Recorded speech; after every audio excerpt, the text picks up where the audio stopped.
God bless. Hail King Alexander. Hail Chambord.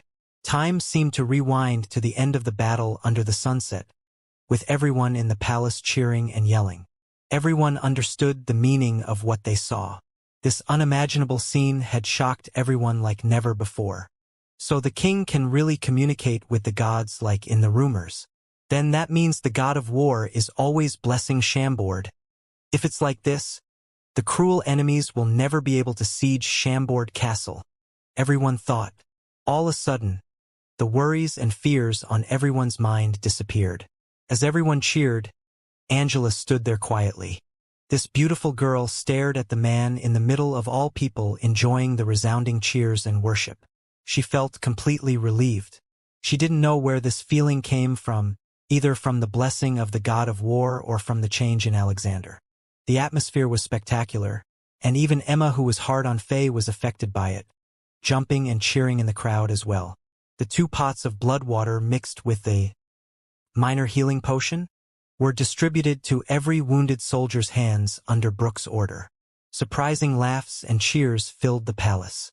In just half an hour, many of the groaning soldiers couldn't feel the pain anymore, and the lightly wounded could literally pick up their weapons to go back to battle again. Light and hope were closest to the people of Chambord now since 4 days ago. All of this was because of King Alexander, who was blessed by the god of war. Everyone was looking at Faye with worship and respect. The enemies didn't attempt to attack at night. This let most of the soldiers get their precious first night's rest in the past 4 days. After healing all the wounded soldier by tricking them into drinking the minor healing potion, Faye let a couple of smart soldiers handle the rest of the situation. He went on a walk with the second commander of the King's Guards, Brooke. They soon got on the defensive wall. The wall looked magnificent at night. Faye stood in the middle of the defensive wall and glanced around. Chambord was surrounded by mountains on the left, right and back.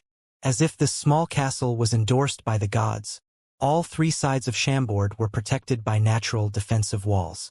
The sides of the 3 mountains that faced outward were steep and almost unclimbable. Even a star-ranked warrior would have a difficult time doing so. What was special was that on the sides facing Chambord, the mountain was much flatter and rose more gradually. If climbing from Chambord Castle towards the mountain, even little kids and elders were able to easily get to the top of the mountains. This strange terrain made Chambord very easy to defend and difficult to siege. It looked like the work of a god. With the mountains surrounding the castle, the only artificial structure was the defensive wall. The gate was facing the Zuli moat. The wall was almost half a mile long, 600 m, and it closed the only gap left open by the mountains. The bottom of the defensive wall was 15 yards, 15 meters, thick, and the top was 12 yards, 12 meters, thick. It was firm and massive. You could literally run 4 cars on top of it. What was also special was that the defensive wall wasn't straight. It was designed to be slightly concave. This eliminated most of the blind spots and allowed every soldier to see what was happening on and under any part of the wall. A third of a mile, 450 m, from the defense wall was the Zuli River. It was acting naturally as the moat of the castle. The torrents roared as the water flowed. The mile, 1,400 m, wide river was frequently covered with mist. The river was extremely deep, so it was impossible for soldiers to get across the river without a boat or ship unless they were super powerful warriors and had the ability to fly. Everyone who wanted to swim over would be eaten instantly by the current. There was a half-natural, half-artificial stone bridge that linked the 2 sides.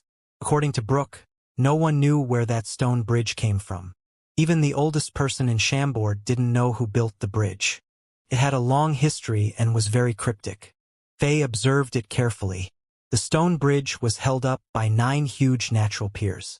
Observing from far, these 9 piers were like inverted mountains being plugged into the water. They were really astonishing. It was impossible to have made those piers artificially. They looked more like a god had cut off the peaks of mountains far away and threw them into the river. This stone bridge was another terrain advantage to Chambord. It was convenient for the people of Chambord to travel out of the castle during peaceful times, and the thin bridge made it very difficult for enemies to transport huge siege machines near the defensive wall during war times. The terrains are extremely advantageous. No wonder Chambord was able to defend against 2000's well-trained enemies for 4 days with less than 800 soldiers. This castle is literally a natural war fortress. After Faye's observations, he understood Chambord's terrains. Although he was no military genius, he was still surprised by that he saw. At the same time, he was also perplexed. The wealth and labor of the current Chambord kingdom could never pull off such huge construction.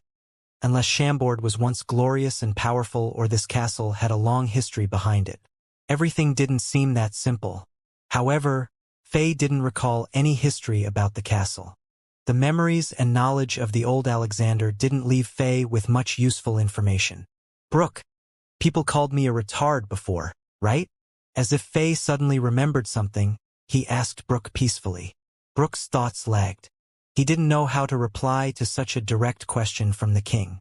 The old Alexander was a retard that had the intelligence of a 3-year-old. He couldn't even survive on his own.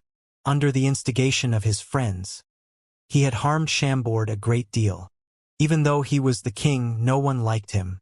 Only due to his status as a king bestowed upon him by his parents, the previous king and queen, he was not abandoned by his people.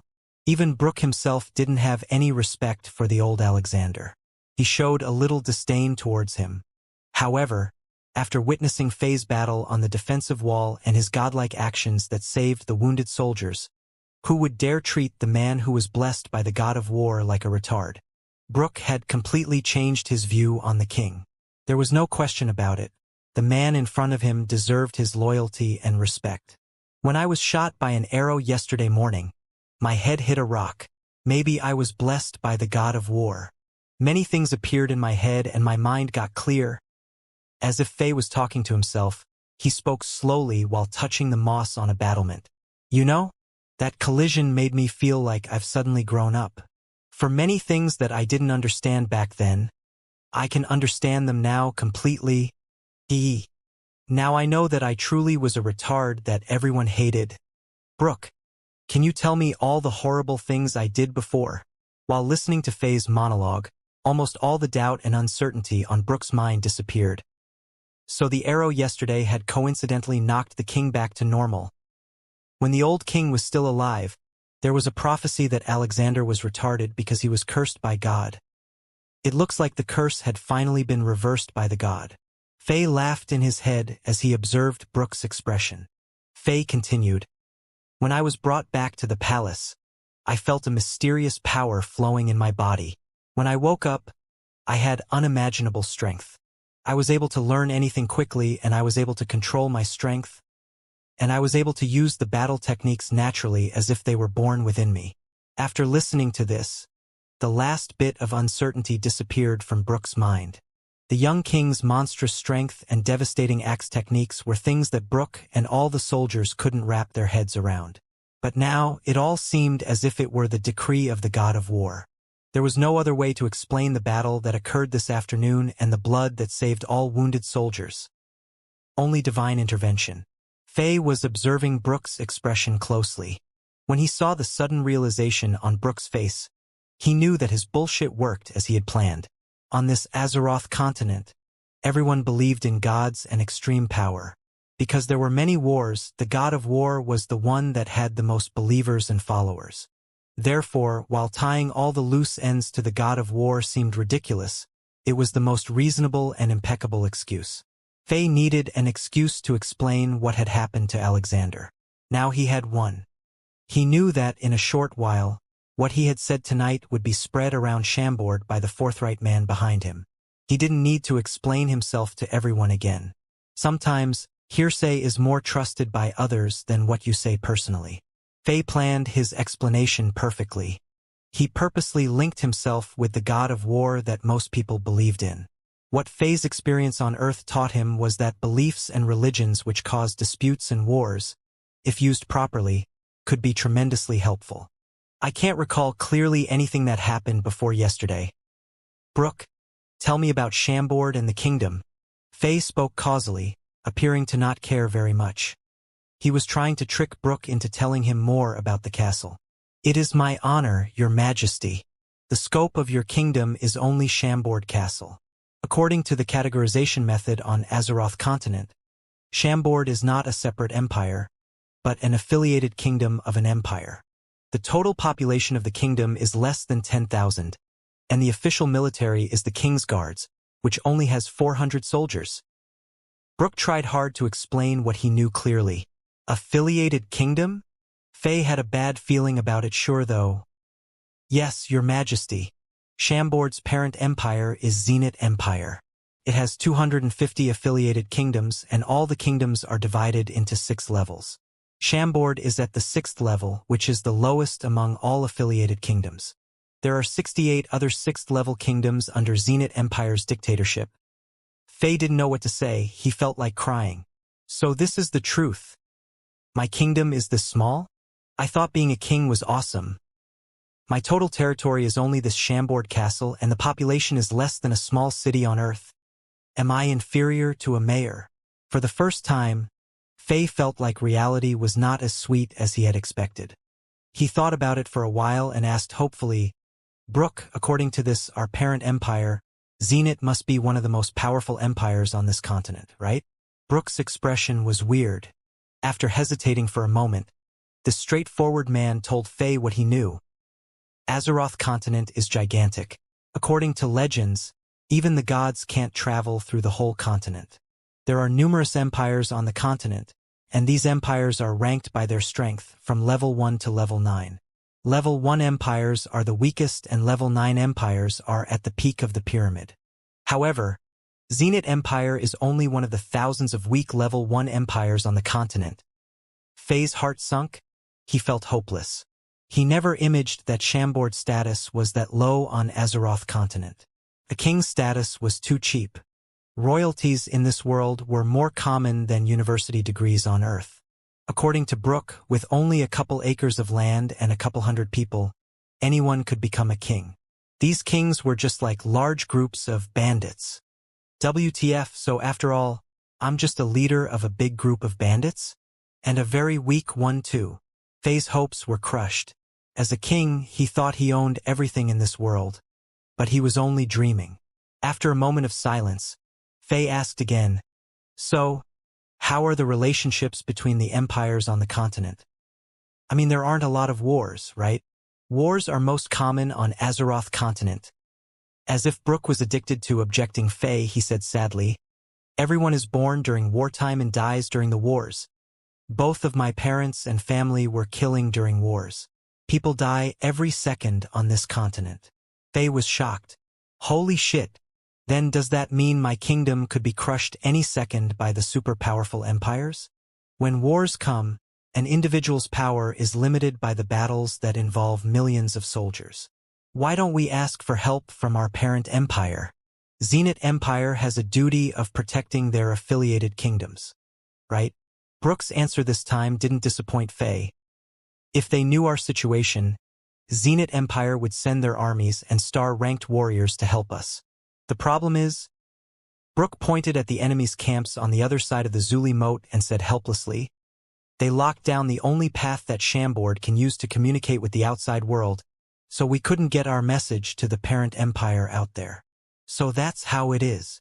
Faye quickly understood the structure and key to survival in this chaotic continent from Brooke's words. There was no doubt that Azeroth continent was huge.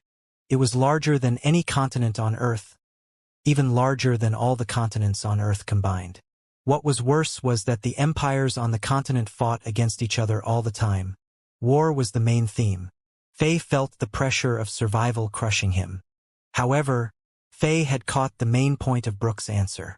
There were laws during peaceful times, and there were also survival rules during times of war.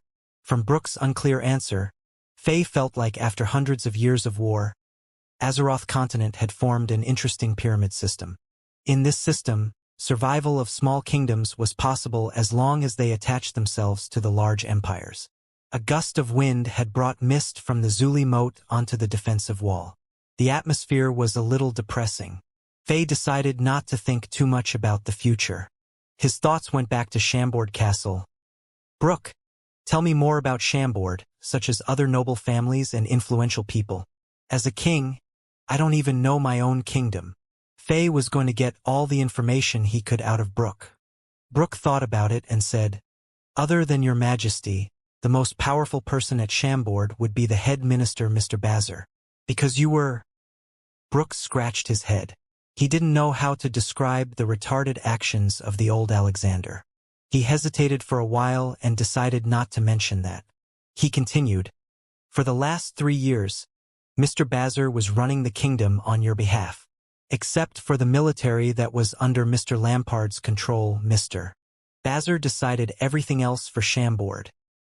"Head Minister Bazar, remembering something," Faye asked. "He has a fat, pig-like son called Gil, right?" "Yes, your majesty. Gil was your closest friend." "That douchebag is my closest friend?" Faye sneered in his mind. "Bazar, Gil. They are all bad eggs. One controlled the kingdom and the other accompanied me all the time to insist me to do bad stuff." "Continue. Except for Bazar, is there anyone else that is influential?" Faye asked. He was definitely going to punish the father and son duo. "Except Head Minister Bazar, Military Judge Kanka and Warden Oleg are all powerful figures at Chambord. The former first commander of King's Guards, Mr. Peterchek, was one of them too. But half a month ago, Head Minister Bazar had discovered a lot of evidence revealing Mr. Chek's intention of treason and jailed him." Faye nodded. He found something very interesting. Brooke dared to call one of the most powerful people in Chambord, Bazar, directly by his name, but he was very respectful towards the former first commander of King's Guards, Peterchek, who was accused of treason. Didn't that point out some problems? Although Chambord was a small kingdom, Faye felt there were a lot of conflicts and undercurrents. "Anyone else?" "Except for the people I mentioned, your majesty's butler Bast, who is your future father-in-law and Angela's father, is pretty influential too." But before the enemies attacked, Bast had left the castle with a ton of riches and nobody knows where he went. "Angela's father?" Faye was surprised. "Angela's father is still alive? No wonder why I've never seen him. He left before the enemies came, and he even took a lot of riches. Does that count as fleeing?" However, Faye's initial reaction was not anger. He felt sad for Angela. The pretty and kind girl was abandoned by her father at the most important time. She must be covering up her feelings every day. He was suddenly worried about Angela. The cold breeze blew through Chambord. On the other side of the river, the enemy's torches burned brightly in the night. Looking at them from far, they were like stars in the night sky. Faye continued talking to Brooke on the defensive wall. He now had a pretty good idea about the internal power groups in Chambord. From Brooke's description, even though Chambord was only a tiny kingdom on Azeroth continent, the complex political artifices and infighting between the internal power groups were just as much those between the super-powerful empires. Faye felt that he was facing something really interesting. "I feel like I didn't see Bazar, Kanka, or Oleg in the battle today. Don't they all need to participate?" Faye thought of something and asked. "Mr. Bazar had actually came to the battle once. It was the time when your majesty fell off of the defensive wall. Military Judge Kanka was wounded on the first day of battle and he has been recovering in his home ever since. Oleg is a warden. Although I asked him to engage in battle, he felt his priority was to guard the jail. So he doesn't have any duty to be on the battlefield." "Doesn't have the duty, huh?" Okay. Faye sneered. "Then, how are their strengths? I mean their personal strengths." "Bazar is just an ordinary person. He doesn't have any magic. Nor does he have any combat techniques. Both Kanka and Oleg are 1-star warriors. But the most powerful person in Chambord is Sir Lampard. With the rank of a 3-star warrior, he is one of the top guardians. Guardians are powerful people that protect a kingdom or an empire. In the kingdoms around us." Brooks was definitely proud when he talked about Lampard. "I remember that Bazar's son Gil is a mage, right?" Faye suddenly had a bad idea. He laughed. "Pass on my order. Call up Mage Gil onto the defensive wall to protect the Chambord kingdom." "Your Majesty, Gil is not a ranked star mage yet. He is only a low-rank novice mage. Of course, a novice mage would definitely be a lot help in battle." Brooke bowed as he answered, "As you wish, Your Majesty. I will send someone to call up Gil right away." Obviously, Brooke agreed with this command 100%. That's enough for tonight. Faye pretty much got all the information he wanted. He smiled as he tapped Brooke on the shoulder. After organizing the soldiers into shifts for night watch, go and get some rest. I will help with the night watch tonight. Your Majesty, you can't. It's my duty to. Brooke was surprised. Faye smiled and waved to cut him off. Commander Brooke, I heard from the soldiers that you haven't slept in 2 days. That's not good. There are more cruel battle awaiting us tomorrow. Okay, Brooke, I need you to get some sleep. I will need you to kill more enemies in tomorrow's battle. This is King's command. You must follow it. Now go. Brooke was stunned. The next second, this tough man half-kneeled, propping his double-handed sword in front of his chest. He swore seriously, Your Majesty Alexander, my honorable king. 1-star warrior Gerda Brooke pledges allegiance. After Brooke left, Faye made up an excuse and sent away the soldiers that were following him. He walked around and observed in detail the structures and defense mechanisms on the wall. He appeased the soldier on the night watch and walked into the watchtower at the middle of the defensive wall. This watchtower was a 2-story building made of wood and stones. Before the war erupted, this watchtower was well decorated. It served as a resting place for the soldiers that exchanged shifts on the wall. However, the battles in the previous couple days had virtually destroyed this building. It only had 4 partially demolished walls. Without a ceiling, the starlight shined though. Faye picked a spot that could see the area under the defensive wall so he could react if the enemies did something. He sat down and started his night watch. A couple other soldiers stood outside of the watchtower, guarding the king. This is not a good situation. Although we defeated their siege today, this won't happen every day. These enemies have great equipment and are well trained. Moreover, we are outnumbered. If this continues, Chambord can't escape the fate of being conquered. There must be another way. Faye was thinking hard. But after a ton of thinking, not a single good idea came to mind. He was only a university student on Earth, after all. He was no assassin nor military commander. Thinking of an idea that could save the Chambord castle was not an easy task. Looks like I have to improve my strength first. I'll have to deal with the rest later. Faye gave up on thinking. He made up his mind as he closed his eyes and tried to communicate with the mysterious voice inside his head. He wanted to enter the Diablo world to level up and increase his strength. However, insufficient mental strength restored. Cannot enter the Diablo world. Please try again later. That cold, mysterious voice gave Faye a response quickly. This disappointed Faye. He meditated for a while patiently and tried again, but the answer was the same. After trying over 10 times, he still couldn't get into the Diablo world. It was the same response, insufficient mental strength restored. Faye kept on trying, but fatigue caught up to him and he unwittingly fell asleep. On the south side of the Zuli River, in the base of the mysterious, unsourced enemies. Right in the middle of the camp was a black tent, visibly bigger and more magnificent than the tents around it. Under the flickering light of the torches surrounding it, the tent looked like a horrifying monster hidden in the dark, ready to attack at any moment. However, it was warm and bright inside the tent. The silver-masked knight that appeared on the battlefield was sitting on a big chair. The chair covered by a huge black fur of an unknown animal. The silver-masked knight was relaxed. One hand was keeping up his chin, while the other was holding an almost transparent jade cup, swirling red wine inside of it. 19 black warriors stood in 2 rows on both of his sides. On the left side of the tent, a mysterious man covered under a black cloak sat beside the table.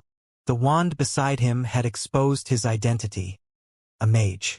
There was a strange force field surrounding this mysterious man. It made the man very blurry and no one could see his face. Although it was warm in the tent, everyone felt a chill in their bones when they looked at him. The 3-star warrior Landis, who was severely wounded by Faye, was kneeling down in front of the silver-masked knight. Crackle, crackle. It was the sound of charcoal bursting under the fire. It was the only sound in the tent. It made the atmosphere very strange. Finally, the silver-masked knight raised his head. He looked at Landis and asked calmly, "Landis, Tell me what happened on the defensive wall today. I'm curious how you were this badly injured as a 3-star warrior.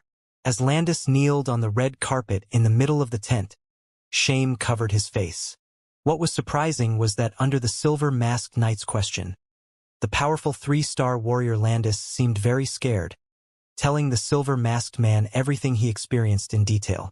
The man was listening indifferently. He was focused on the jade cup in his hand the whole time, as if there was something that was attracting his attention. After Landis finished, the silver-masked man stopped swirling the cup.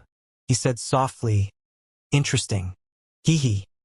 Landis, take a seat." Landis felt like he was acquitted of a death penalty. He let out a sigh of relief. He stood up and said, "Thank you, Master. I have one more thing to report. When I was fighting the 3-star warrior of the Chambord Castle, I found something interesting." "Go ahead." "Master, I found that the 3-star warrior seemed injured. His water energy wasn't able to move inside his body fluently. From my prediction, he probably had an internal injury from some time ago and didn't recover. In the next, I'm confident that I can chop his head off and donate his skull into Master's collection." Landis was hyped. However, that didn't intrigue the silver-masked knight at all. The knight wasn't interested in the most powerful person in Chambord. Seeming unintentional, he asked, "Landis, what's your opinion on the heavy armored bull that appeared on the battlefield earlier today?" "Him?" The question took Landis by surprise. Those beast-like eyes appeared in his mind instantly. The eyes behind the helmet made him shiver a little. That man has the strength of a 1-star warrior. What was strange was that he didn't have any energy, as if he was born with that strength. Landis said as he was trying to recall what had happened. And also, he felt like a growing vicious beast, born to battle and kill. A beast. The silver-masked knight put down the cup and finally looked at Landis. He laughed. "That's an interesting metaphor. Landis, what if I capture this beast and send him to the Empire Colosseum? Wouldn't that be even more interesting?" "Colosseum? That's a great idea, Master," Landis said flatteringly. "If that crazy bastard goes to the Empire Colosseum, he will be the greatest gladiator. There will be a ton of people willing to pay a high price for him." On Azeroth continent, Empire Colosseums were the places that nobles wanted to go to. There was cruel and bloody entertainment going on daily. Strong slaves who were trained to kill were forced to engage in deadly fights with all kinds of weird beasts and dangerous monsters, all for the entertainment of the nobles. These kinds of bloody fights had become a custom in Azeroth continent. They were initially the sacrificial ceremonies to the god of war, but it had devolved into something purely for the thrill of the nobles. As they crazed for it more and more, the Colosseums became an enormous profit chain. Numerous empires were involved in it, and it could also increase the growth in the gambling industry. Many people became super rich from it while others lost everything they owned. What was worth mentioning was that being candidates for gladiators had a strict restriction. Only slaves and the poor who didn't have a rank title were able to become gladiators. People who were ranked warriors and mages couldn't appear in the Colosseums. The Warrior Union and the Mage Union believed that it was an insult to the unions if a warrior or mage was put into the Colosseums. Of course, it wasn't this way when it started. Many nobles from the super-powerful empires didn't follow this rule. There was a time when a ton of warriors and mages were forced to fight in the Colosseums. This behavior had infuriated the most powerful people on the Azeroth continent. 500 years ago, many powerful people came together under the call of the sun-ranked warrior Beckenbauer and the sun-raked mage Bailey. Together, they passed the Declaration of Honor and wiped out 241 empires and 10,000 Colosseums. After that case, there wasn't a single Colosseum or empire that dared to go against the Declaration. Under the Declaration, a great gladiator was hard to find. People like Faye, who had the strength of a 1-star warrior but didn't have any energy, were treasures in the eyes of people like the Silver-Masked Knight. If they operated everything properly, they could profit greatly. They could even network with nobles from higher empires. 1. After the night clears, take 16, 17, and 18 and command Chambord to surrender. Tell that retarded king of theirs that if they are willing to surrender, the king and the minister can be spared, and the citizens will not be killed and only be slaves. If not, when we conquer their kingdom, we will kill everyone we see for 3 days and wash their castle with blood, the silver-masked knight said coldly. As he finished speaking, a white, chilly energy appeared in his hand, freezing the jade cup and the wine into a nice ice sculpture. Yes, master, the Black Knight named one. Standing to the right inside the tent stepped up and bowed. Make sure that you convey this message to that retarded king in front of all of his soldiers. The silver-masked knight had a playful smile on his face. He exhorted as he threw the cup to the side. Yes, master. One bowed with 16, 17, and 18, and then they left the tent. 2, 3, 4, 5, 6. All 5 of you prepare your soldiers. When Chambord opens their gate and surrenders, rush in with your soldiers and kill everyone except that Angela and the beast. The silver-masked knight continued issuing commands. His second command was completely different from the first. The 5 black knights stepped up and bowed to obey the order. However, they were surprised. One was going to grant Chambord a path to survival, but the silver-masked knight had set such a cold order so quickly. He was trying to trick Chambord all along. Time is tight. According to our plan, Chambord Castle must be conquered as soon as possible. If this continues, I'm afraid that Zenith Empire will know what's going on. We have to do this. As if the silver-masked knight felt doubt in his subordinates' minds, he explained himself. After that, he turned around and said to Landis, Landis, I hope you can do what you promised. Bring me the head of that 3-star warrior. As you wish, my master. Landis was very confident. The rest of you can wait for my order. Okay. Now go prepare yourselves. When the sun rises, we will take action. All the knights bowed and were ready to leave the tent. But at this moment, wait! The quiet, mysterious mage suddenly interrupted them. The man covered his face under his cloak. He nodded towards the silver-masked knight as a salute. His voice was hoarse, as if someone was dragging a dull blade on a rough stone. The high-pitched voice sounded horrible. Your Highness, I sense that there is a powerful mage in Chambord Castle. Your plan might be interfered with. A mage! The silver-masked knight's face expression changed. A mage could greatly interfere a battle easily. He asked, Teacher, can you tell what rank this mage is? This mage is hiding pretty deep. I feel he is trying to hide from something. I only sensed him moments ago. He is around 3 stars. 3 stars. The silver-masked knight was a little relaxed. If it's only a 3-star mage, the threat isn't that great. But I still hope Teacher can help me tomorrow when it's appropriate and eliminate this problem. The man in cloak nodded. I would, but even if it's only a 3-star mage, the damage could be pretty significant. Tell your army to stay away in case of accidental injuries. After hearing the mysterious mage accept his request, the silver-masked knight was relieved. He smiled. All right, Teacher. You can do anything you want.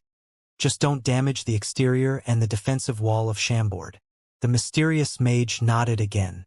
He returned to silence as the cold, chilling energy surrounded him once again. The cold breeze was chilling to the bones. Faye shivered as he opened his eyes. Oh shit!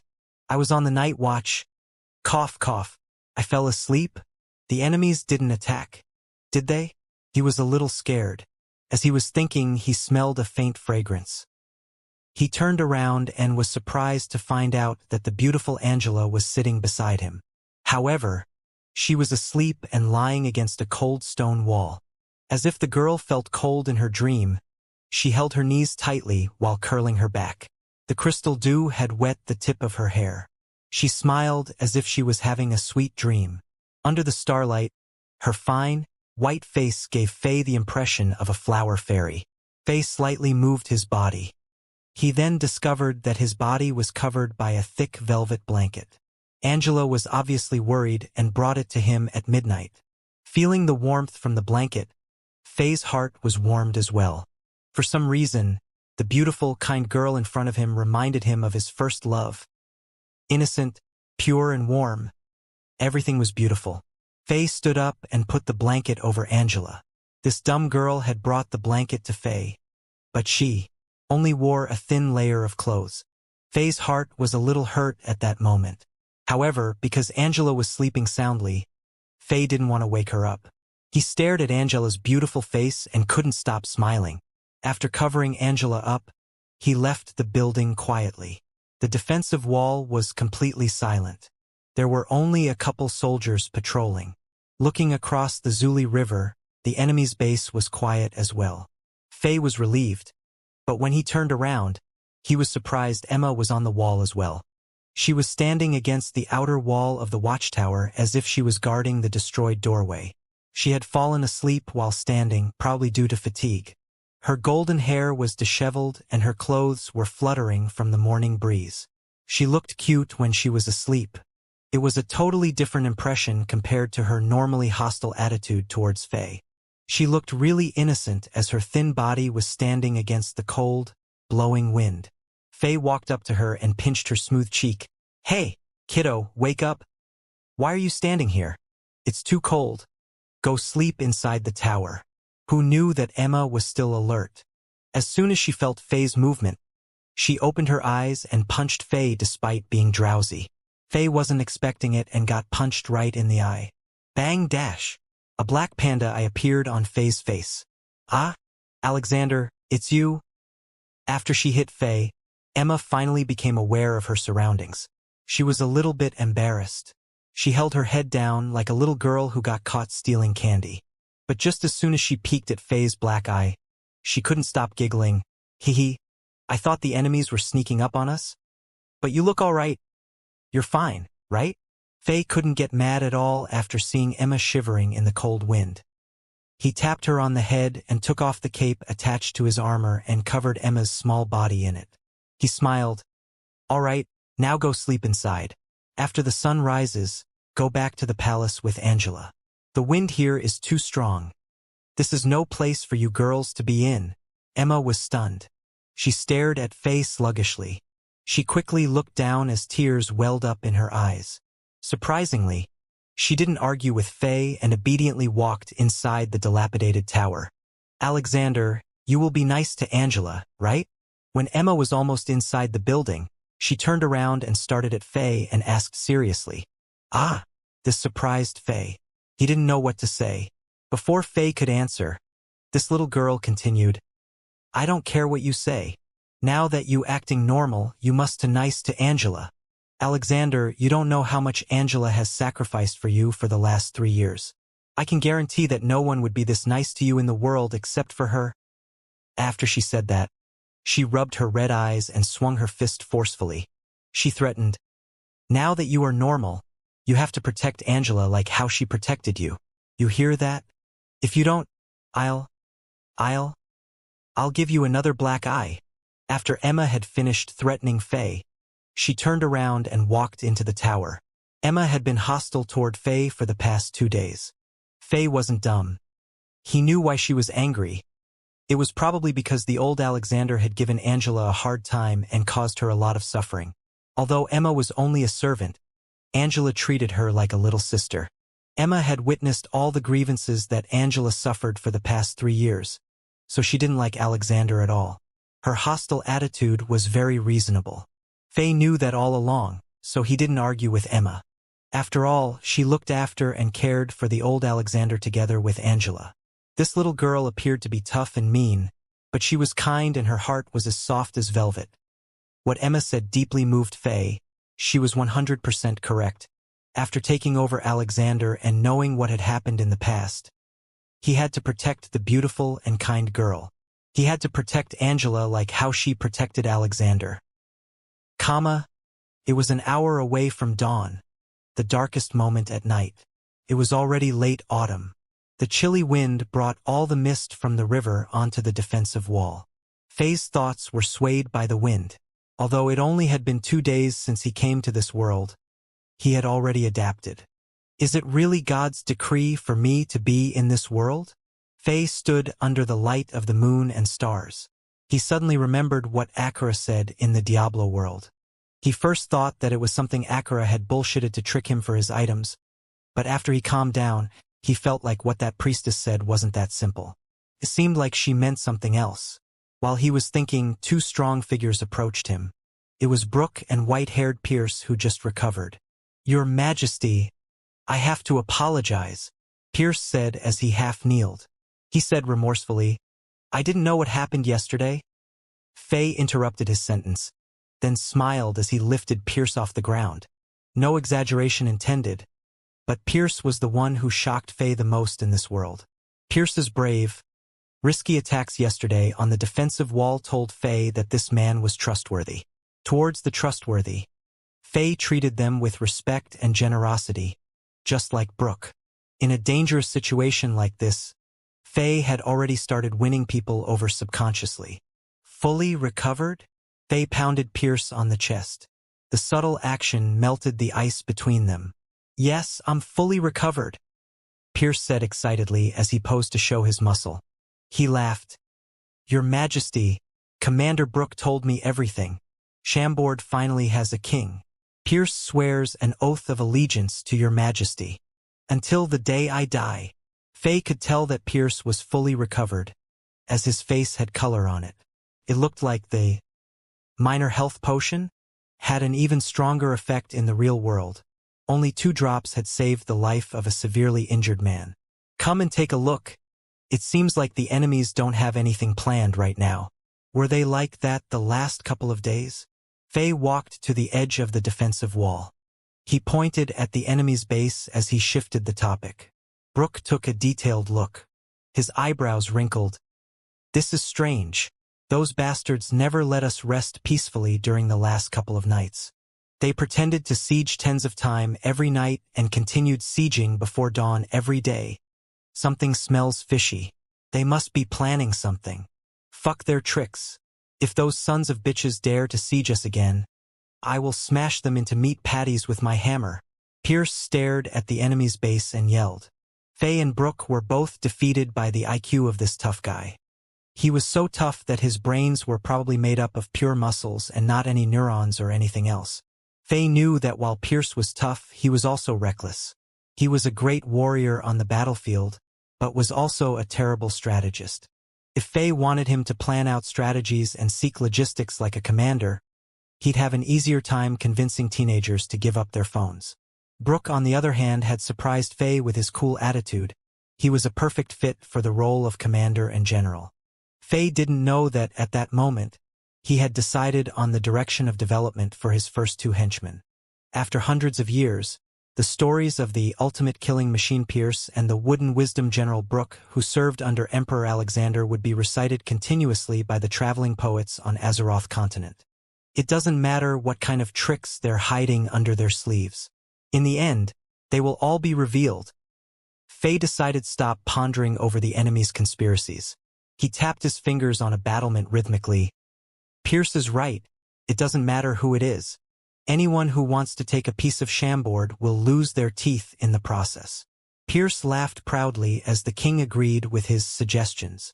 After more than half an hour, dawn was finally arriving. Lights shone over the horizon. The enemy's base on the other side of the river wasn't quiet anymore.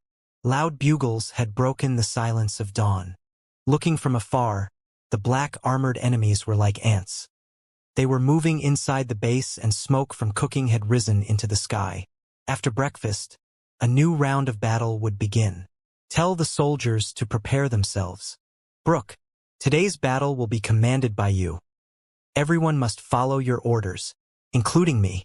Although Faye's personal strength had improved a lot from the Diablo world, he was still a complete dummy in terms of war and defensive strategies. It was the best option to let Brooke handle that. "My honor, your majesty." Brooke didn't reject. "Oh right, didn't I already call the novice mage Gil to come and help with the battle? Where is he?" Faye remembered. Brooke didn't know what happened either. He turned around to find the answer. Soon, Brooke brought back 2 soldiers who had scars all over their faces. Brooke said angrily, "The soldiers I sent were whipped by Minister Bazar. He said Gil was sick and couldn't participate in the battle." Faye looked at the 2 soldiers who were whipped on the face. Rage was building inside of him. That bastard. After knowing that I've become normal, he still dares to disobey my order. Looks like he doesn't think I'm the king. It's time for me to show him who's the boss. Faye thought. Sick? Humph. Faye snorted. Pierce, take 20 soldiers. I don't want any excuses. Bring Gil here. Even if you need to tie him up, bring his ass onto this defensive wall. If anyone dares resist, I give you permission to kill them on the spot. Faye's voice was cold. Everyone felt the anger of the king and the murderous look in his eyes. As you wish, your majesty. Pierce was excited. This decisive and eminent king was the type that he and his fellow soldiers wanted to support and pledge allegiance to. After accepting the command, he rushed down the defensive wall with the soldier. Brooke, send someone to call up military Judge Kanka and Warden Oleg to help with the defense. If they dare resist, kill them on the spot. Faye sent these two cold-blooded commands. He was going to teach these guys a lesson. Healing the wounded soldiers last night was to show his kindness, while seizing a couple of nobles that escaped from battle was to show everyone what he was made of. This was the idea he thought of last night. If Faye couldn't do anything to the enemies, he could at least do something to the corrupted Chambordians. As Faye expected, after sending the two commands, the atmosphere on the defensive wall got very serious. Faye could feel the boost in morale of the soldiers. At this moment, Angela smiled as she walked out of the watchtower. Emma followed her drowsily. She yawned as she rubbed her eyes. After seeing Faye, she winked at him secretly and swung her fist. Faye could tell she meant, "You know what to do." Faye smiled back. After the conversation they had 1 hour ago, Emma's hostile attitude had already disappeared. "Angela, you woke up just on time. I have a very important matter that needs your help," Faye said as he fixed his fiancée's messy hair. "What do you need?" After hearing Alexander request her help, this beautiful girl was energized. She was afraid that she couldn't help Alexander at all. Now he needed her help. She was more than willing to do it. She overcame her shyness from Faye's touch as she raised her head and asked with a blush on her face, "Can you and Emma go and ask Uncle Lampard to come? The battle is beginning and we really need him to take charge here." Faye said seriously, "I'll go right now." After hearing the urgent request, Angela dragged the drowsy Emma and left right away. "One more thing, Angela. After you notify Uncle Lampard, don't come to the defensive wall. There are still wounded soldiers in the palace that need help. Take care of them for me with Emma." "Thanks," Faye said. This took Angela by surprise. However, Angela was a smart girl and knew what Faye meant instantly. The battle was about to begin, so the defensive wall would become very dangerous. If she stayed there, she would only be a burden. Alexander was sending her away on purpose. Taking care of the wounded soldiers was only a bad excuse. However, she didn't object, even though she wanted to stay on the wall and help Alexander. She knew that she wouldn't help him at all by staying on there. So, she nodded and agreed to Faye's suggestion. Emma clearly knew Faye's intention as well. She ran away with Angela as she gave a thumbs up to Faye. After 20 minutes, the enemies on the other side of the river had gathered together. Numerous square infantry formations stepped out of the enemy's base and approached the defensive wall of Chambord. Their weapons pointed at the sky had formed a forest, and they shined under the sunlight. These enemies were definitely properly trained soldiers. Looking from afar, the people on the defensive wall felt the pressure of war instantly. As Faye observed the enemies outside the wall, a ton of noise came from his back. "Don't touch me with your lowly hands. Fuck off. Damn it. I'll fucking kill all of you dumbass later." A familiar yet arrogant voice sounded. Faye turned around to see a tied-up Gil being brought onto the defensive wall by Pierce. This fatty didn't have any idea that his luck was over, yelling and screaming rampantly as he arrived. Faye's pupils contracted as he looked past the fatty and saw the man standing behind Gil. It was an old man wearing a red silk robe. He was thin, about 5'8", and had a curved nose. His face appeared gloomy and his eyes subconsciously squinted. He was a little humpbacked, but he walked calmly and steadily. His white hair was combed together by a gem-embedded golden hair ring. "This old man looks powerful, is he?"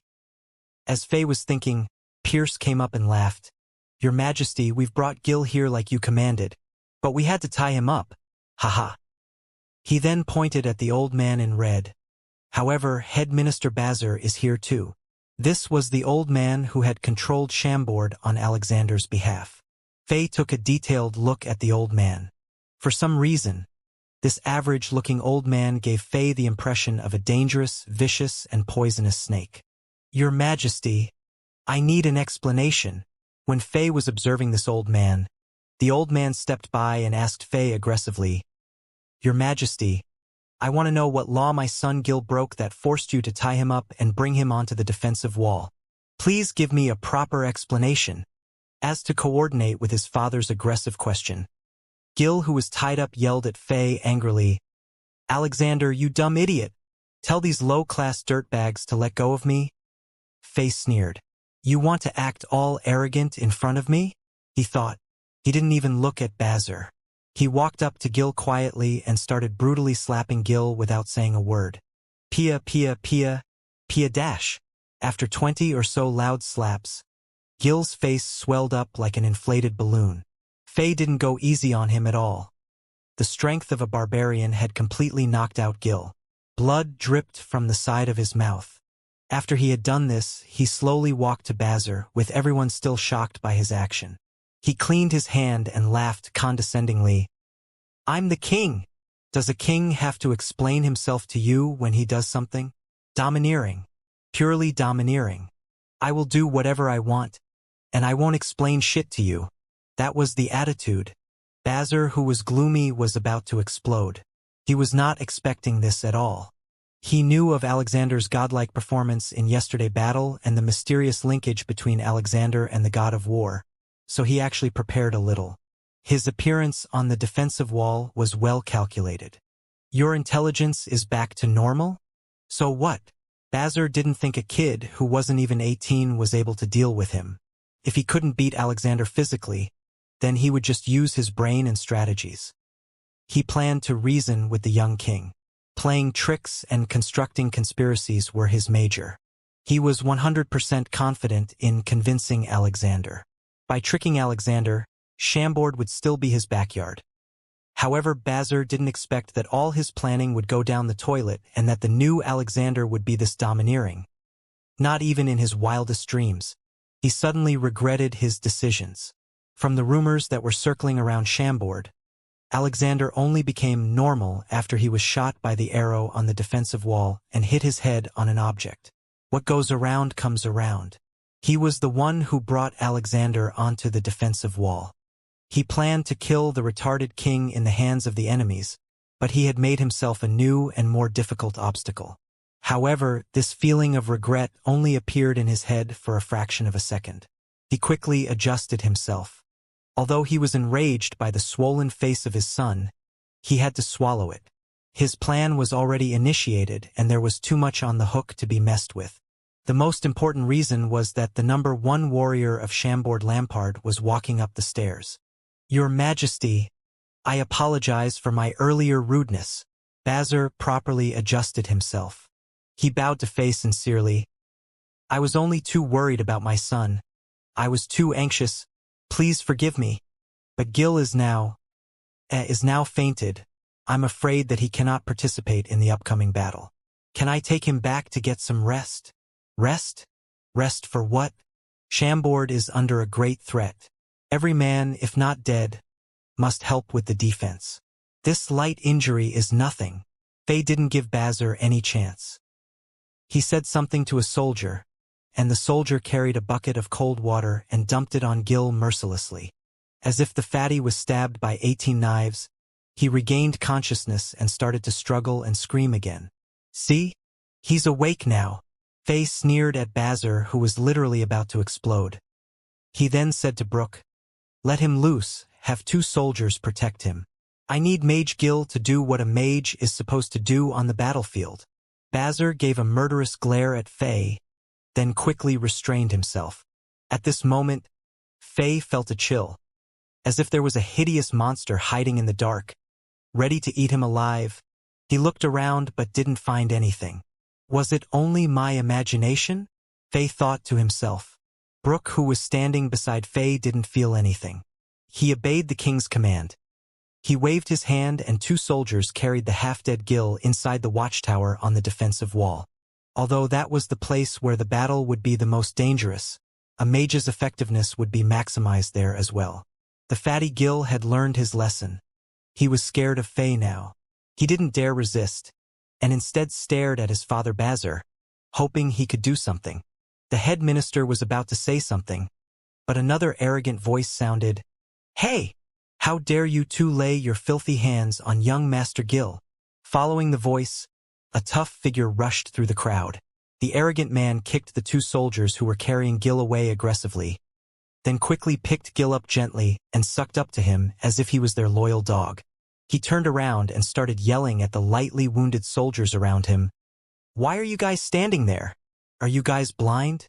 Go find a good stretcher and take young Master Gil to rest. Shit, these injuries are so severe.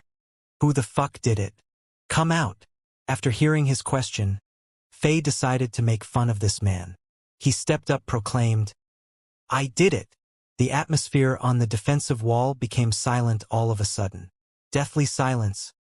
No one spoke a word. This man sensed that something was wrong. In his arms, Gil was trembling uncontrollably. It wasn't because Gil was excited to see him, but because Gil was scared to death. This fatty trembled as he turned his head to look at Faye. He was scared of the deadly slaps. He had experienced it twice, and he never wanted to experience it a 3rd time. Faye didn't even look at Gil. He was observing this arrogant man. He was 6 feet tall and had messy blonde hair, which gave him a vicious look. A long, scary-looking scar went from his forehead to his chin, and an eye patch covered his right eye. He looked just like Cyclops. He looked very manly in his shiny armor, but the expression on his face revealed his ugliness. Brooke whispered into Faye's ear, "He is the military judge, Xianxia." Faye nodded. At this moment, "Oh, it's King Alexander. Ha, what should I say? Why are you here making a mess on the defensive wall? You should be staying at the palace. Let Gil go quickly. This is no joke." After seeing Faye step up, Xianxia wasn't nervous at all. He walked towards Faye and unwillingly bowed as he spoke. He didn't give a damn about the king. This military judge had excused himself from the battle on day 1 and had hid ever since. He had no clue what happened yesterday, and didn't see the scene where Faye slapped Gil vigorously earlier. He thought Faye was still the retarded king who had the intelligence of a 3-year-old. Dumbass. Bazar swore in his mind. He knew things were about to get worse. He bent his back slightly and started coughing intentionally. But the military judge thought he meant something else. Like a dog who got the appraisal from its master. After hearing Bazar cough, Xianxia became more arrogant. He blocked Faye and started ordering soldiers around. "You bunch of dirty bugs! You should all die on the battlefield. Go now and find a stretcher. Remember, bring all the doctors in Chambord to Mr. Bazar's mansion and heal young Master Gil. All the doctors are taking care of the wounded soldiers now. They don't have time." Someone responded. "Those dirty low lives. Let them all die. They are no comparison to young Master Gil. Quick, quick, quick. Do what I said." Xianxia didn't care at all. But no one listened to him this time. Shit, Bazar thought again. But he didn't know how to wrap this situation up now. After seeing that no one responded to his commands, Xianxia felt his prestige being challenged. He was mad. "You lowly slave. Dumb dirty bugs. Why are you guys still standing here? Aren't you guys afraid of the military laws? Aren't you afraid of the military laws?" Someone asked him from behind. "Me? Ha ha ha ha ha, military laws? I make the military laws. At Chambord, anything I say is a military law." Xianxia, who was enraged, answered subconsciously. However, he felt something was wrong right after he said it. He turned around and realized that the person who had asked the question was the retarded King Alexander. He only worried for a little bit, then he felt relieved. What does a retard know? I can say whatever I want just like always. Ha ha ha, what could he do? Xianxia thought. But, you reckless idiot! An impatient sneer came from Faye. Not even in Kanka's wildest dreams would he imagine that the retarded king would kick him on his back. An unstoppable force came from his behind and he flew forward uncontrollably. Ho! How? Kanka smashed into the defensive wall. Blood spurted out his mouth like a fountain. He was shocked. How was a retarded king able to kick him, a peak 1-star, almost 2-star warrior away like a sandbag? Did I miss something? Kanka looked at Head Minister Bazar as he was spurting blood. But he was surprised to find that the former acting ruler of Chambord was standing aside quietly, not daring to say anything. Kanka had a history of being a mercenary. He may have looked tough and reckless, but he was a smart and tricky character. He moved to Chambord Kingdom 2 years ago. Because of his 1-star warrior strength, Bazar appreciated him and tried relentlessly to get him the position of military judge to keep him as a henchman. Kanka didn't observe anything carefully, so he missed a lot of key hints earlier. After he got kicked, he had finally realized that something was wrong. That retarded King Alexander had changed. Kanka started thinking fast. He knew that he was in a big trouble. It looked like the retarded King Alexander was back in power again. After he thought about it, he instantly understood the situation. He didn't even have time to care about his injuries. He flipped around and kneeled in front of Faye and started his act. He slapped himself and begged for mercy. Please forgive me, Your Majesty. I was drunk. I don't know what I did. Please forgive me. The image of a 6-feet-tall man kneeling on the ground and begging for mercy grossed everyone out. Please forgive me, Your Majesty. I'm sorry, I was drunk. Please forgive me. Kanka didn't mind the soldier's disdain. He kept slapping himself and begging for mercy. You are sorry? Faye sneered. You are right. You should be sorry. You deserve to die. Faye walked to the 2 soldiers who were kicked by Kanka. He picked them up and brushed the dirt and dust off of them. He then brought the 2 clueless soldiers in front of Kanka, who was still kneeling and begging. Military Judge Kanka, open your eyes. Are they the dirty bugs you were talking about? Open your fucking eyes and take a good look. Which of them aren't wounded? Which of them didn't bleed in battle? When they were defending the kingdom for 4 days straight without sleep, where were you? The military judge was the one who was supposed to be here in the front line. But what were you doing? The thunder-like roars horrified Kanka, who kneeled even more. However, the soldiers on the defensive wall were pumped by what Faye said. Some soldiers were shivering due to excitement. Tears filled their eyes. What the king said spoke to their hearts. Dirty bugs? No. In my eyes, they are the cleanest people in Chambord. Bloodstains and dirt? So what? That is a man's true honor.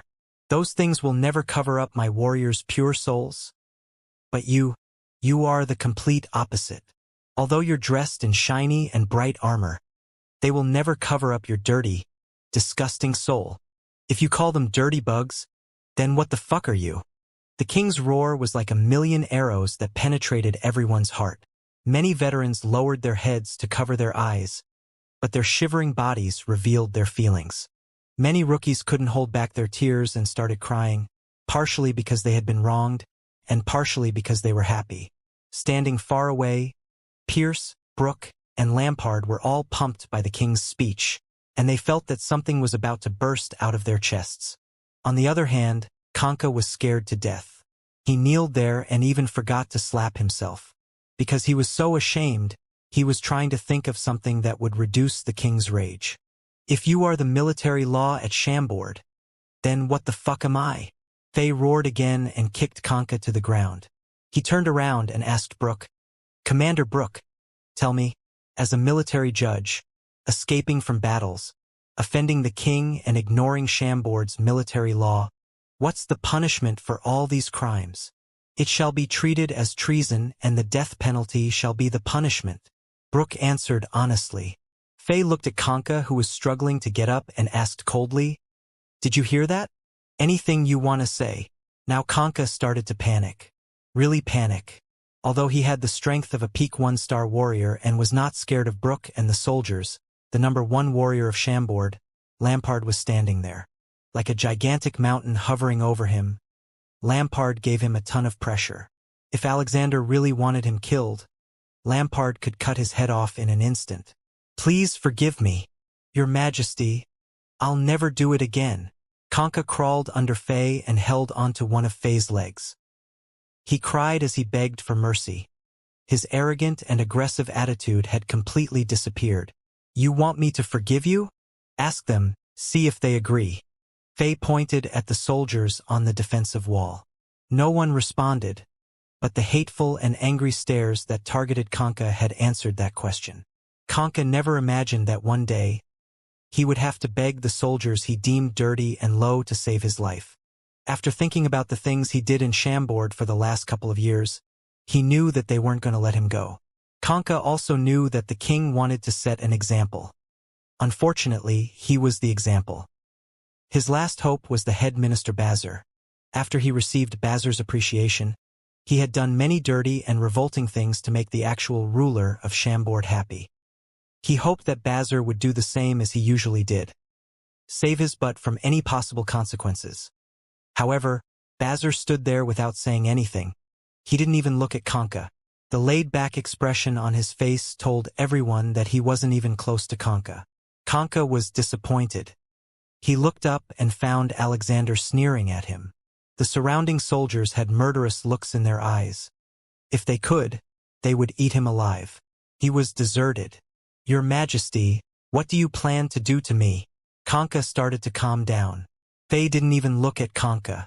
He raised his head and said to everyone on the defensive wall, "Military Judge Conca has escaped from battles, offended the king, and messed around with the military law.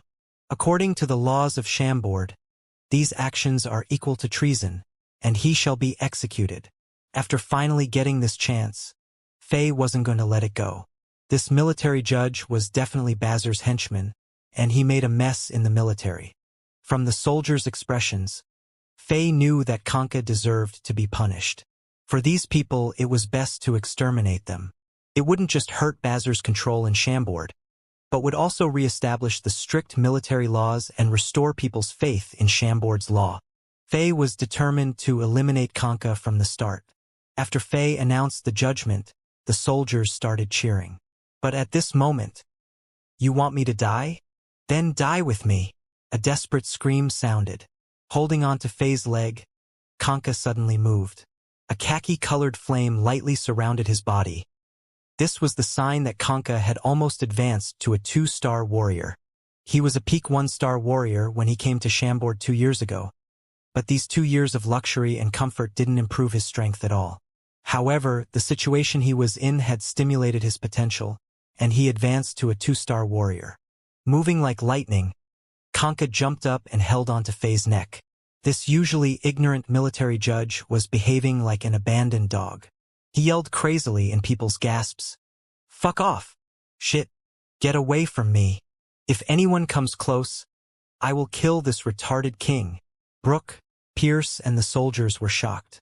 They quickly surrounded him, and sword, spears, blades, hammers, and all kinds of weapons were pointed at him. "Let go of the king! You weak bastard!" Pierce swung his hammer and yelled. Brooke was nervous. Although the king had demonstrated his monstrous strength that had killed 1-star warriors with only a single strike, the flame-like energies surrounding Conca meant that he was already a 2-star warrior. Moreover, Conca had sneakily attacked. He was worried that the king would be hurt and said quickly, "Conca, let go of King Alexander. I swear to the god of war that we will let you leave Chambord alive, and you can go back to your life as a mercenary." "Mercenary? Ha ha ha.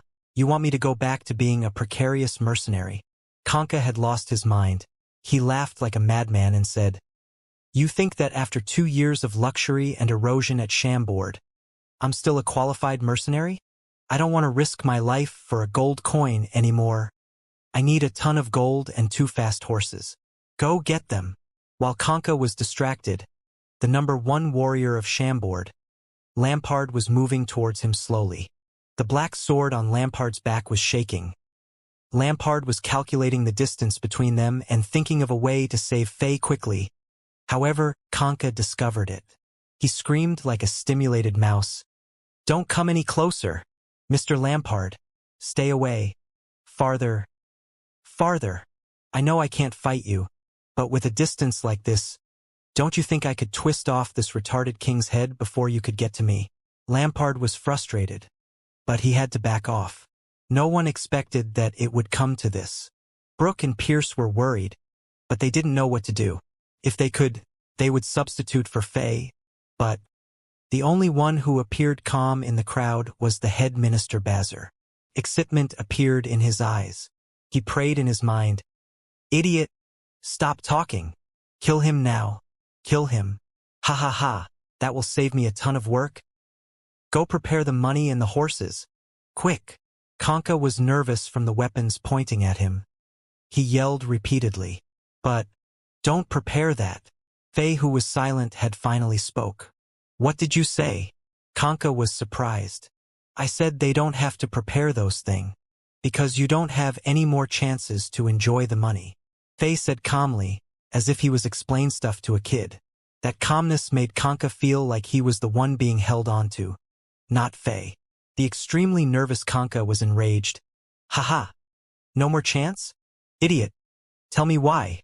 "Because you are about to die." "What?" Before Kanka could react, he felt a severe pain from his stomach. It felt like his internal organs were exploded by someone.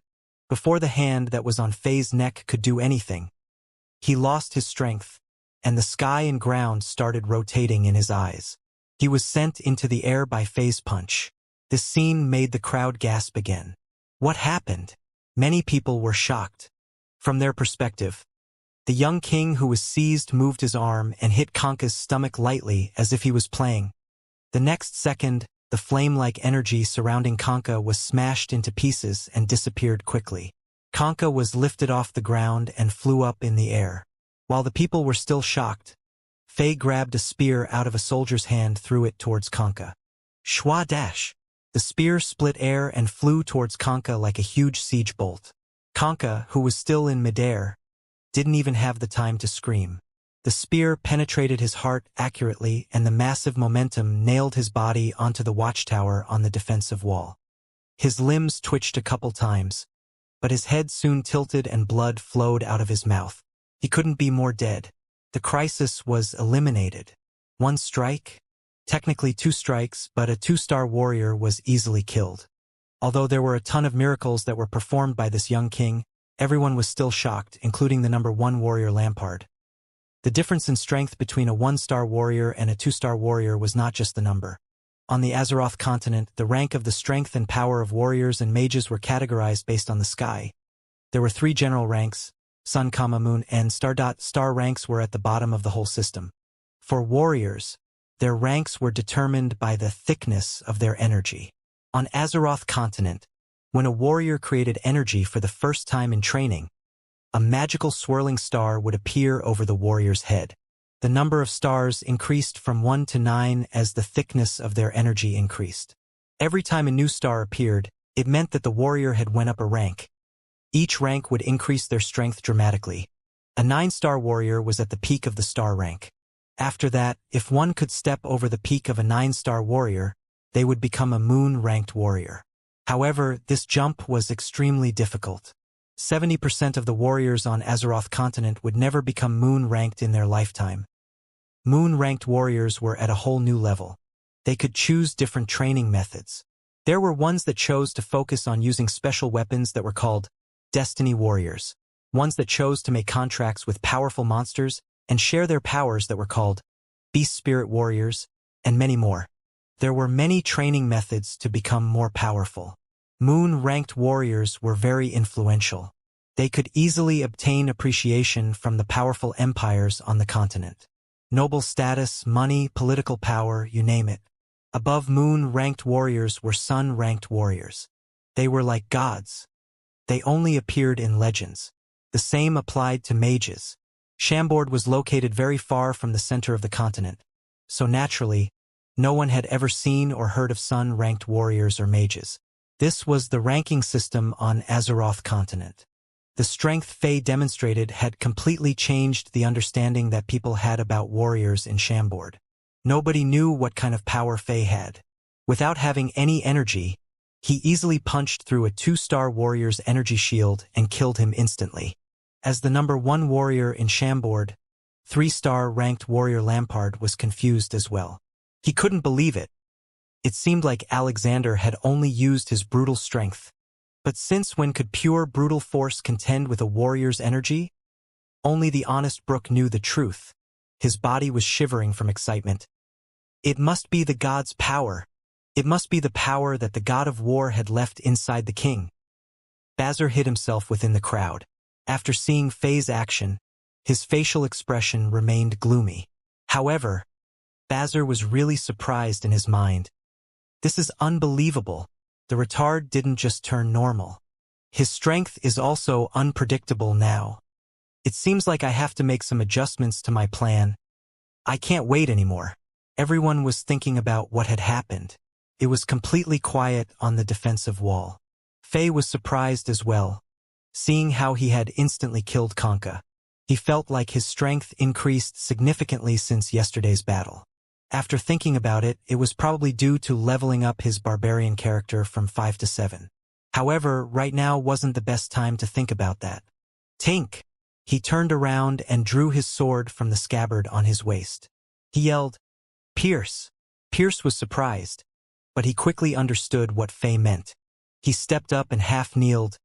"Your Majesty! You destroyed 2 of the enemy's siege ladders yesterday in the battle and helped Chambord fend off the enemies. I shall honor your feats as king and appoint you as the new military judge of Chambord. You shall be in charge of the king's sword and supervise the defense. If anyone dares to disobey any command or back off from the front line, they shall be executed with this sword, including me. If I back off from the battle that is about to begin, you shall penetrate my heart with this sword." Faye passed his sword to Pierce. This was the idea that Faye got from the military movies he watched on Earth. Before battle, morale was just as important as the military rules and laws. Healing the wounded soldiers and pretending to be the messenger of the god of war last night helped boost morale, while executing military judge Conca and appointing Pierce helped set up standards and reinforce serious disciplines. It was wise to establish both incentives and penalties. Pierce took the king's sword with both his hand and said, "As you wish, my great king." After that, he jumped onto a battlement with the sword raised over his head and roared to his fellow soldiers, "Brothers, battle! For King Alexander." The surging morale was lit by Pierce's roar. Tink! Tink! Tink! The sound of clanging metal surrounded the defensive wall. The sounds of swords and blades tapping on shields and armor. Spears stomping the stone ground on the defensive wall. Soldiers used this method to express their respect and support for the king. This was the king of Chambord, the Real King. A couple minutes ago, some people were still hesitant in believing the godlike rumors. But now, everyone believed it. There was no need to doubt anymore. Faye's series of commands and actions had shocked everyone on the defensive wall. Especially when he yelled at Conca. It pumped up the wounded soldiers who had battled non-stop for many days. Simple recognition on Azeroth continent was more valuable than any promises or physical rewards to soldiers most of the time. A king as such deserved their loyalty. Head Minister Bazar stood in the crowd. Viciousness flashed through his eyes. No one knew what he was thinking about. Faye raised his hand and the soldiers quickly became quiet. They stared in excitement as they waited for the king's next command. Faye looked around and asked impatiently, "Why isn't Warden Oleg here yet?" "Your Majesty, I'm here. I'm here." A trembling figure squeezed out of the crowd. He walked up a couple steps and kneeled in front of Faye. "Great King Alexander, after receiving your command, I rushed here instantly. God bless you, my honorable king." This figure was Warden Oleg. He was a little bit late, but he saw what happened to Conca. After thinking about what he had done to Alexander, he felt a chill to his bones. He was hoping that he would be forgotten by blending in with the crowd, but King Alexander had called him out directly. Oleg didn't dare play any tricks. Although he was scared, he stepped out, kneeled down and started to praise Faye. He even wanted to crawl over and kiss the king's boots. But, tink! Weapons were drawn out. Brook and Pierce stepped up and blocked Oleg, and the soldiers formed a bladed wall in front of Oleg. They didn't want him close to the king. Kanka had approached the king easily and almost caused a tragedy. Although the king executed Kanka, as the king's guards, they couldn't let the same mistake happen twice. Oleg was terrified. He kept his head on the ground. "Your Majesty, please forgive me. I'm different from Kanka. I'm super loyal to you. I'm willing to sacrifice everything for you. I'm your most faithful servant. Your commands are the purpose of my life." Fei frowned. This warden was only 5'4". He had a huge beard, with a scar on his forehead. He looked sturdy and ruthless. However, Fei didn't expect him to be such a flatterer. How could this flatterer manage the prison? Fei was suspicious. "All right, get up." Fei signaled the soldiers to withdraw their weapons. He walked to Oleg and said, "This bullshit doesn't mean anything to me. If my commands are the purpose of your life, then pick up your weapon and fight for Chambord. You are a 1-star warrior, right? Look over there." Fei pointed at the part of the defensive wall and battlements he had destroyed yesterday because of the siege ladders. "In the coming battle, I want you to guard that gap. You got that?" Oleg looked at the gap. He knew that when the battle began, it would be the most intense battleground. Even if he was a 1-star warrior, he would have a hard time defending that gap. However, he couldn't disobey the command. The strength of the new Alexander devastated him. Oleg knew that if he dared to say no, he would be nailed on the watchtower, just like Kanka. "As you wish, my honorable young king. I will guard that gap with my life. Even if I die, I won't let any enemy get close to you." Oleg had to accept the command bitterly. He knew if he couldn't get the appreciation of the young man in front of him today would be the last day of his warden life. He accepted the command, and more compliments naturally came out of his mouth. Fei was disgusted by it and backed off a couple steps. Time flew by. Like an ominous storm, a cruel battle was about to happen. The enemies on the other side of the Zuli River seemed to finish getting into position. The siege was going to start soon. Brooke began directing the soldiers to set up defense tools and mechanisms. The average young adults came onto defensive walls to help out with some simple and crude tools, such as wooden sticks and chopping axes. However, the defensive power was still not enough. There were less than 400 soldiers from the King's Guards due to injuries and wounds, and about 1,000 young adults who were just recruited with no military training. A total of less than 1,500 manpower was the strongest defense power Chambord could pull together. This force was way too weak compared with the 2,000 well-trained enemies. Fortunately, Chambord had a ton of advantages due to terrain. But even under that advantage, Chambord's situation was still not optimistic. A powerful warrior or mage was very important to wars on Azeroth continent. If enemies had 1 or 2 more fighters like Landis, then Chambord would be doomed. Fei was extremely concerned about this. The sun started to rise and the atmosphere was getting tense. There seemed to be an invisible fire in the air. Most people felt a burning sensation in their chest every time they breathed. Fei stood beside the watchtower and waited for the battle to arrive. Fatty Gil was not too far away from Fei. His legs were shaking heavily from fear. The bloodiness of war had terrified this spoiled young master, and his head went blank. Fortunately, Bazar had sent a few loyal guards of his to protect Gil, or Gil would have already fainted. What surprised Fei was that, according to Brooke, this red-robed bastard didn't have any battle abilities. That's why Fei didn't pay attention to him after dealing with Kanka and Oleg. Fei thought that he would escape from the defensive wall, but who knew that he walked onto the wall and stood beside his son. This tricky fox really cares about his son. Huh? He does have some humanity. Unexpected. Fei looked at Bazar, but he didn't say anything. Everyone was waiting for the battle to begin. On the other side of the moat, the enemies had formed 10 square formations. They approached Chambord step by step. Blades and lances shined under the sun. On the defensive wall, it was quiet. Everyone could hear their own heart pumping. Some of the new recruits' legs started to shake as well. Their hands were sweating like crazy. They almost couldn't hold onto their weapons anymore. A bloody battle was about to begin, and no one knew if they are able to survive this battle. But for their families, they couldn't back off. Tap, tap, tap, tap, The enemies marched in unison. Like a black flood, they approached Chambord Castle slowly and steadily with a ton of pressure. Like drumsticks hitting the drum, the sounds hit the soldier's heart. It became faster and faster, stifling everyone on the defensive wall. The enemies at the front were positioned in a tower shield formation. There were 100 huge black shields that were 2-meter high, and had ferocious devil faces carved onto them. They protected all the enemies behind them and walked forward steadily, as if there were a horde of devils approaching Chambord. Their formation changed as they approached the stone bridge. In each row, the 10-person formation reduced to 3 people, allowing them to pass the stone bridge without a problem. They were still stepping in unison as this happened.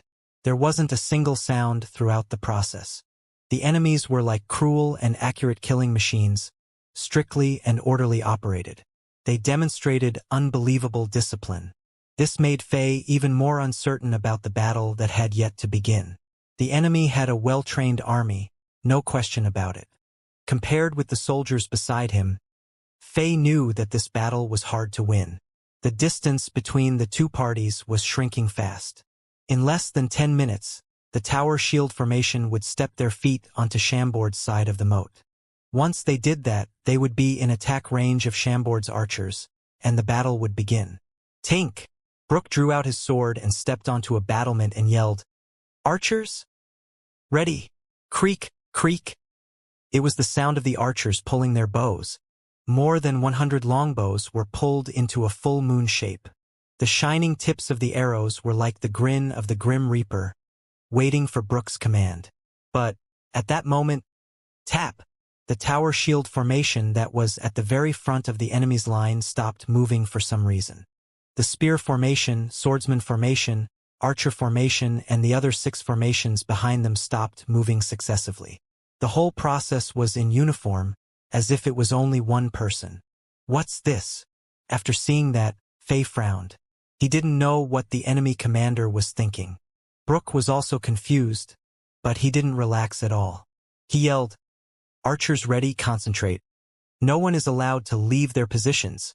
After he said that, there was a new change to the enemy's formation. For Black Knights appeared in the formation slowly and walked to the front of the tower shield formation. The head knight was holding a 3-yard-long, 3-meter knight lance, and the tip of the lance was lugging a helmet. Brooke's face changed. He withdrew his sword and sprinted back to Faye. He lowered his voice and said, "Your Majesty, the enemies want to negotiate." "Negotiate?" Faye was amused. "So lugging a helmet on a lance means that the enemy wants to negotiate on Azeroth continent." Faye memorized this little tip. He may need to use it later. But these bastards have a great advantage. Why do they want to negotiate? Faye thought. Let them come closer. Faye ordered Brooke. He wanted to know what kind of trick the enemy's commander was playing. "As you wish." Brooke turned around and let a soldier signal the response of accepting the negotiation. After seeing the response, the 4 knights rode their horses toward the defensive wall and stopped under the main gate of Chambord. "Following my master's command, let the king of Chambord come up and hear the order." The Black Knight named 1 stomped his lance on the ground. He raised his head and yelled arrogantly. His 1-star warrior's strength allowed his voice to resound loud and clear on the wall. Everyone on the defensive wall heard it and felt the arrogance in the voice. "Say what you fucking have to say." Faye yelled roughly on the defensive wall. The attitude of this enemy irritated him, so he didn't bother to pretend to be nice. Under the defensive wall, the pupil of 1 contracted. He didn't expect that the king of Chambord was the bull that injured the 3-star warrior Landis. Shit! Didn't the information from our intelligence agency Eagle say that the king was a retard? How did this happen? Far away, the silver-masked knight who was observing all this on the other side of the river was a bit surprised as well. But quickly, a smile came on his face. This is getting more interesting. Sending a king to the Colosseum, this amazing gimmick will surely get the interest of those noble ladies. Ha ha ha. It's more interesting than I imagined.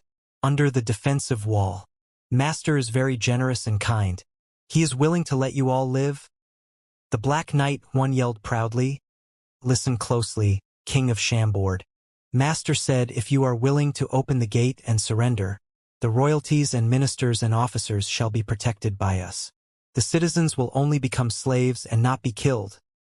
After one said that, his tone changed. He sneered and threatened. If you are so dumb and refuse to surrender, after we conquer your kingdom, we will massacre your kingdom for 3 days.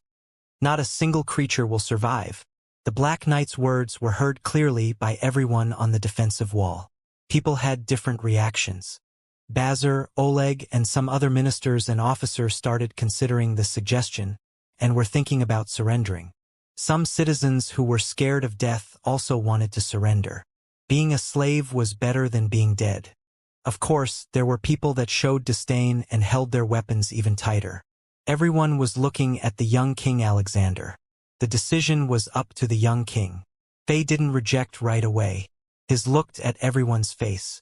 After seeing everyone's expressions, he thought of something and said slowly, I didn't expect the enemies to do this.